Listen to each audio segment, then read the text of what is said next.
Siachen glacier का नाम तो आपने सुना ही होगा, लेकिन क्या आप जानते हैं कि इस जगह ने हमारी इंडियन आर्मी के सेना की जिंदगी को जहन्नुम बनाकर रखा है। दरअसल यहाँ पर -17 डिग्री सेल्सियस का टेम्परेचर होता है। इसके अलावा यहाँ अगर कोई सैनिक अपने कैंप को ज्यादा गर्म कर देता है तो ऑक्सीजन की कमी से उसका कैंप भी भस्म हो सकता है। सेना के जवान अपने कंधों पर 30 से 35 किलो का वजन लेकर ग्लेशियर पर 25 से 30 दिन लगातार चलते हैं और इस कड़ी मेहनत के बाद भी इन्हें जमा हुआ अंडा, प्याज और अदरक खाने को ही मिलता है। और ये अंडे को काट कर नहीं बल्कि सीधे हथौड़े से ही तोड़ते हैं। इस वीडियो में सियाचिन ग्लेशियर पर आर्मी कैसे रहती है इसके बारे में बताएंगे। चलिए वीडियो को शुरू करते हैं। सियाचिन ग्लेशियर में जवानों को ताजा पकाया हुआ खाना बहुत कम ही नसीब होता है और शरीर को गर्म रखने के लिए सेना के जवानों को हर रोज चॉकलेट, गुड़ और चिक्की जैसी चीजें रोजाना दी जाती है। वहाँ पर खाने के लिए सेना को पैक्ड फूड ही मिलता है जिसे गर्म पानी में डालकर ही पकाया जा सके। वहाँ के जवान बर्फ को पिघलाकर ही पानी बनाते हैं। इसके अलावा रहा सवाल इंडियन आर्मी की ट्रेनिंग का, यहाँ पर पोस्टिंग से पहले जवानों को 5 हफ्तों की स्पेशल ट्रेनिंग दी जाती है।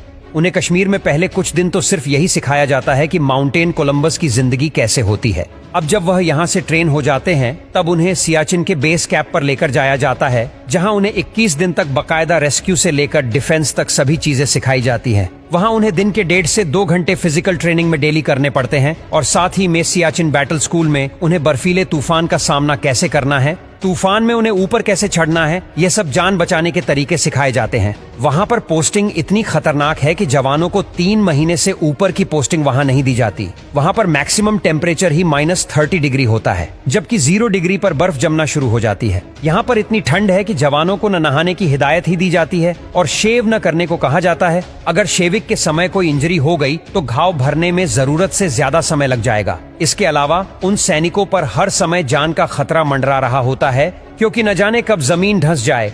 यहाँ पर कुछ भी पता नहीं होता। वहाँ पर सभी सैनिक खुद को रस्सी से बांध कर जाते हैं ताकि वह एक दूसरे की मदद कर सके। जवानों की प्रॉब्लम यही खत्म नहीं होती। दरअसल सियाचिन में 160 किलोमीटर पर आवर की हवा किसी भी हेलीकॉप्टर को दुर्घटनाग्रस्त कर सकती है और इसीलिए वहाँ पर खास हेलीकॉप्टर चीता उड़ाया जाता है, जिससे कि वह सिर्फ 20 सेकंड के लिए सियाचिन के टॉप पर बनाए गए हेलीपैड पर रहता है और सेना को महीने भर का खाना देकर चला जाता है। सियाचिन ग्लेशियर में ऐसा क्या हुआ था जिस वजह से हमारी इंडियन आर्मी को दिन रात यहाँ पर रहना पड़ता है? दरअसल सबसे पहले इस जगह पर पाकिस्तान की नजर पड़ी। पाकिस्तान को पता चल गया था कि वह इस जगह से इंडिया की हर हरकत पर नजर रख सकता है। अब आजादी के बाद दोनों देशों ने अमल का एक एग्रीमेंट साइन किया और इसीलिए पाकिस्तान अब डायरेक्ट सियाचिन पर नहीं जा सकता था। 1970 तक तो उसने इस पर चढ़ने का ही अभियान चलाया। 1981 में इंडियन आर्मी के कर्नल नरेंद्र बुल कुमार को इस बात का पता चल गया। इंडियन आर्मी ने कर्नल को कहा कि वह उन इलाकों पर कब्जा कर ले।